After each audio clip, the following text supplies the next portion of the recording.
Primeran C1. 155, 18. Zelatarien mapa.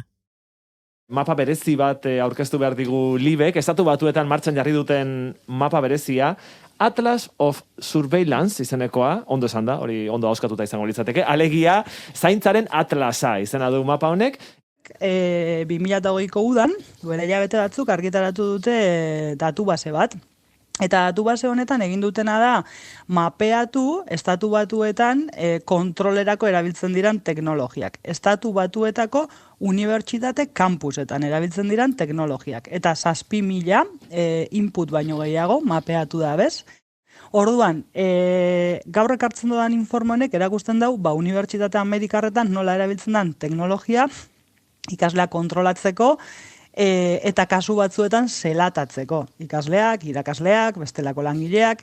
Oraintxe sartu gara mapan, eta hor, mapak ematen du, ari garela ikusten, Estatu Batuetako gainazala gauez, ezta? Iluna da mapa, eta azaltzen dira puntu pila bat azaltzen dira, 6.000, ia 7.000 puntu azaltzen dira hemen mapa honetan, eta ipatu duzun bezala, puntu bakoitza, kolore batekoa da, eta kolore bakoitzak tresna bat, segurtasuna edo kontrola egiteko erabiltzen duten tresnetako bat adierazten du, ez? Eta tresna horien artean, Libe, nolakoak topa ditzakegu, nolako tresnak erabiltzen dituzte, eta nolako teknologiak erabiltzen dituzte kontrolatzeko? Badago, alde batetik, gorputzan jartzen diren kamerak, ezta? Orduan, gorputzan jartzen diren kamera hauek, daude polizien uniformetara txertatuta, gehienetan bularrean edo eta sorbaldetan egoten dira, batzutan buruan ere jartze dituzte, eta honek kapturatzen ditu interakzioak, polizia eta publikoaren artekoak. Gero, teknologia bezala, baita ere dronak erabiltzen dituzte gero eta gehiago. Eta hauek, kampus askotan, ikerketa helburuekin ere erosten dira eta aplikatzen dira, baina, vigilantzia polizialaren bidean ere aplikatzen dira eta erabiltzen dira. Badago beste teknologia bat, dala matrikulen irakurgailu automatikoak, kotxe matrikulenak, eta hau erabiltzen dute bi modutan, alde batetik kampusetan, alde batetik parkinak erregulatzeko, ez da? Sarrera irikitzeko, bai. Hori da, sarrera irikitzeko, sarratzeko, eta bestalde batetik datu horiek behin jasota baita ere partekatzen dira poliziarekin eta trukatzen dira datu base handiago batzuekin kontrastatzeko orduak, datak, nor dabilen nondik nora doan jendea.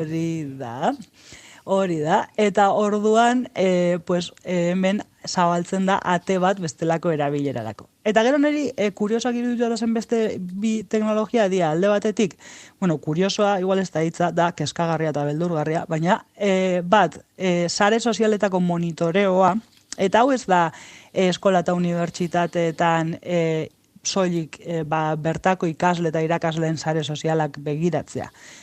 Badaude baita bebai, sare sozialetako software batzuk, adibidez Social Sentinel deitzen dan bat, bilatzen dituna sareetan egonaldian adierazpideak balizko mehatxuenak unibertsitateei edo balizko publikazioak ideia suizidak edo mehatxu violentoak, arma bidezko egiteko ideiak egonaldianak eta baita nola ez,